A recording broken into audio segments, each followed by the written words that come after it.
Don't let YouTube decide what information you get. That's your choice. YouTube is deleting our videos and cuts you off from a source of honest reporting. Make sure you don't lose access to NTD's news content, and take a quick moment to subscribe to our newsletter so no matter what happens here, you'll keep your access to a trustworthy news source.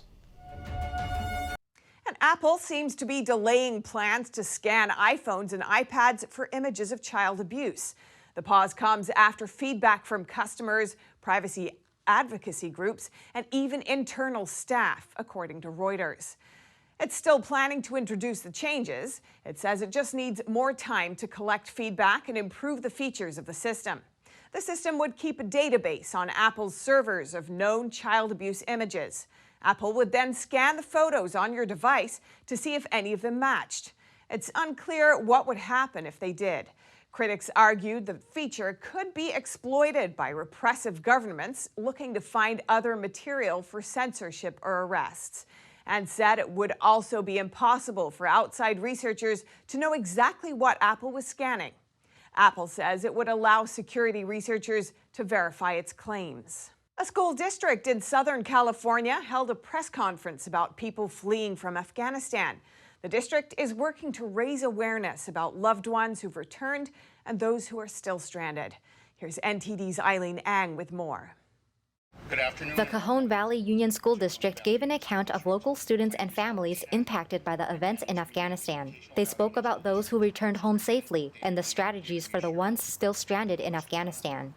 My wife, my 3 kids, and I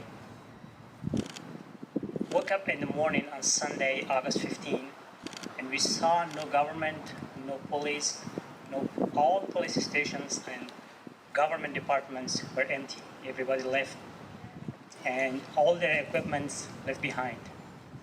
So for 24 hours, there was nobody in power. One night, Mr. Juma went to the airport to find a way to escape.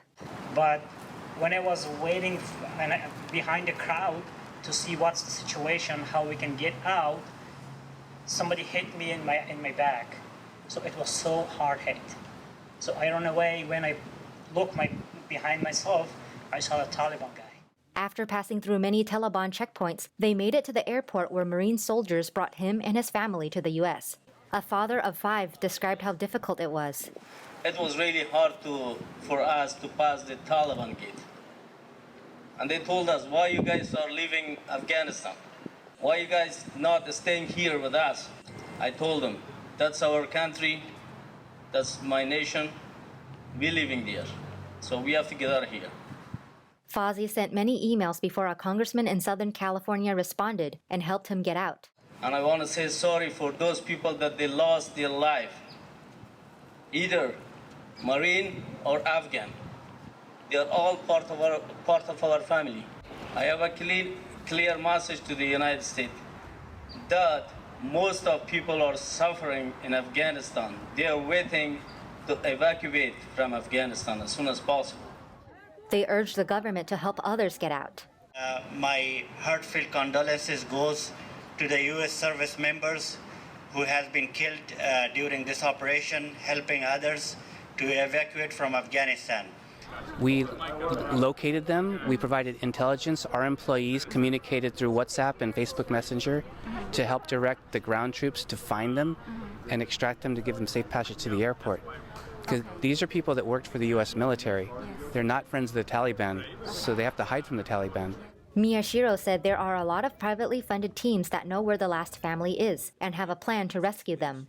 Congressman Darrell Issa has former military on staff coordinating the teams. We're working with the State Department, the Department of Defense, but we're also working with, I was on the phone with Uzbekistan and with Qatar today.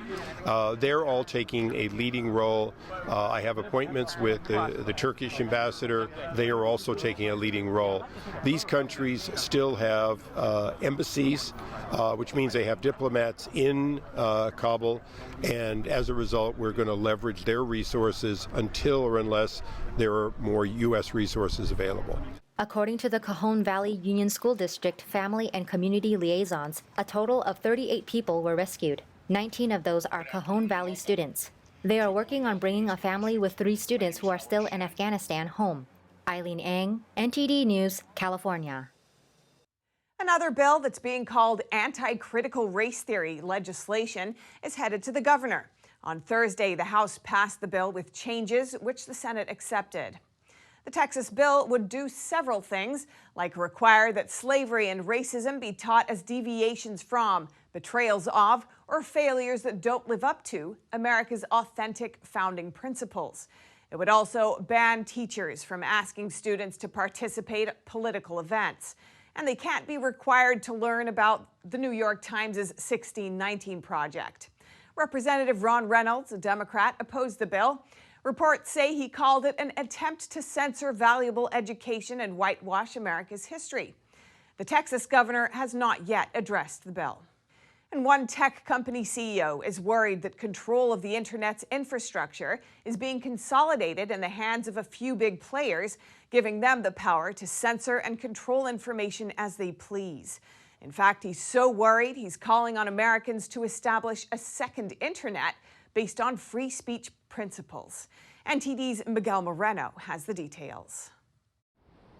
During the 2020 election, Americans witnessed and experienced the powerful abilities tech companies have and use to legally stifle speech. We're at a precipice where these companies have so much control and power over what we see and what we do and how we interact with each other.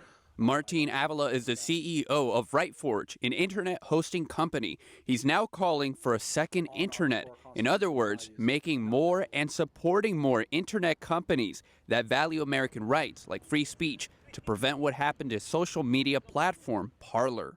Parler was essentially disallowed from using the physical components of the internet, right? They were taken off their servers.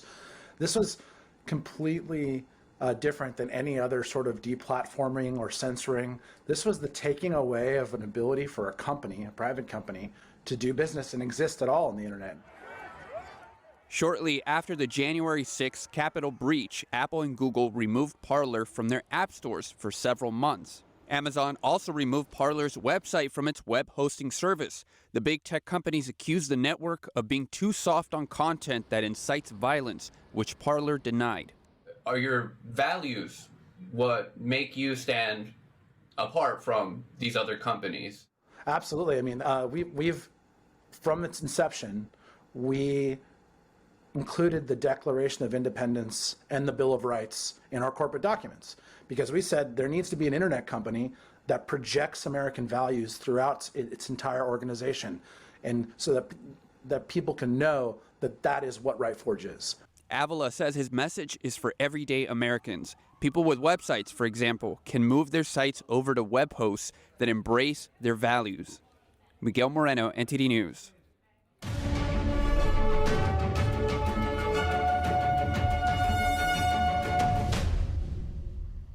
Thanks for watching us on YouTube. Don't forget to catch all of our programs on TV. NTD Evening News is on every weekday at 6:30 p.m. Find your local NTD channel at ntd.com/TV.